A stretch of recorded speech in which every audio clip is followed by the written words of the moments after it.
प्यारे दोस्तों, यदि आप स्किल टेस्ट देने जा रहे हैं तब आप इस पीस का अध्ययन अवश्य कर लें। ये 400 शब्द का 80 शब्द प्रति मिनट की गति से बोला जाएगा। रेडी स्टार्ट करते ही डिक्टेशन शुरू हो जाएगी। Ready start. महोदय, स्वतंत्रता के पश्चात देश ने चहुमुखी विकास की ओर कदम बढ़ाए तथा विभिन्न क्षेत्रों से जुड़ी हुई जटिल समस्याओं के निदान का प्रयास भी किया। भारतीय गणतंत्र में नागरिकों को मौलिक अधिकार सुलभ हुए, समानता के अवसर प्राप्त हुए और अभिव्यक्ति की स्वतंत्रता उपलब्ध हुई।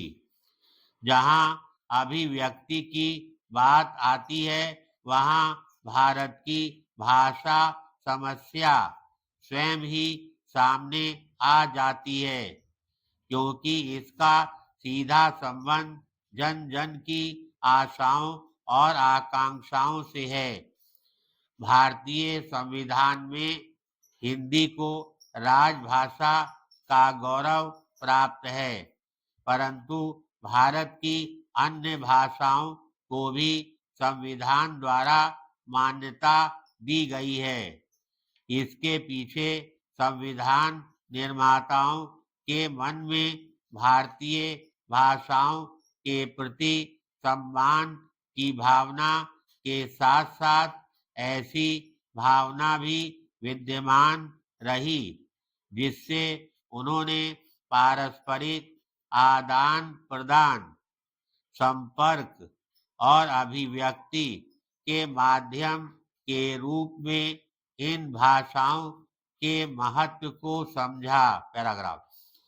सभी भारतीय भाषाएं जन गण मन से जुड़ी हुई हैं और इनका संबंध मूलतः हमारी संस्कृति से है। सांस्कृतिक विरासत के रूप में ये भाषाएं अनेक धर्मों, संप्रदायों, विश्वासों और भाषाओं वाले इस देश को एकता के सूत्र में पिरोए हुए हैं।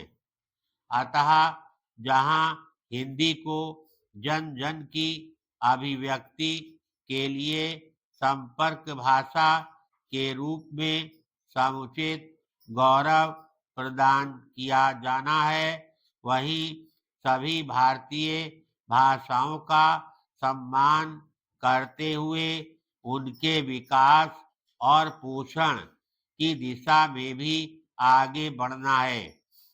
इसी उद्देश्य से संविधान निर्माताओं ने संविधान के अनुच्छेद 343 में यह व्यवस्था की है कि देवनागरी लिपि में लिखित हिंदी भारत की राजभाषा होगी। इसके अतिरिक्त यह निर्देश भी है कि जहां शब्दावली की कठिनाई सामने आएगी, वहां मूल रूप से संस्कृत से तथा उसके बाद भारत की अन्य भाषाओं से शब्द लिए जाएं।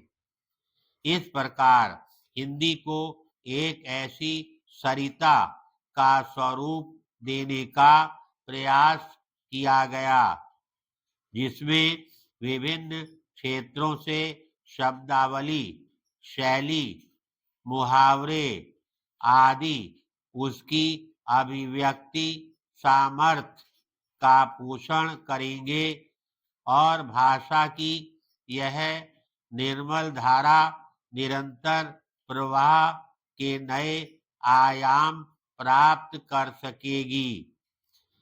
भारतीय गणतंत्र में विद्यमान भाषा समस्या के समाधान के लिए नई सोच की आवश्यकता है।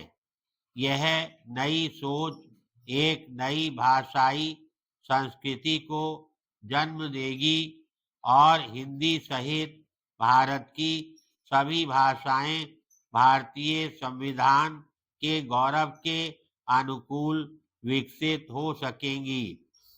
हमारे विचारक तथा देशभक्त स्वतंत्रता से पहले भी भारत की भावनात्मक एकता के पोषण के लिए तथा संपर्क भाषा की आवश्यकता पर बल देते रहे हैं। धन्यवाद।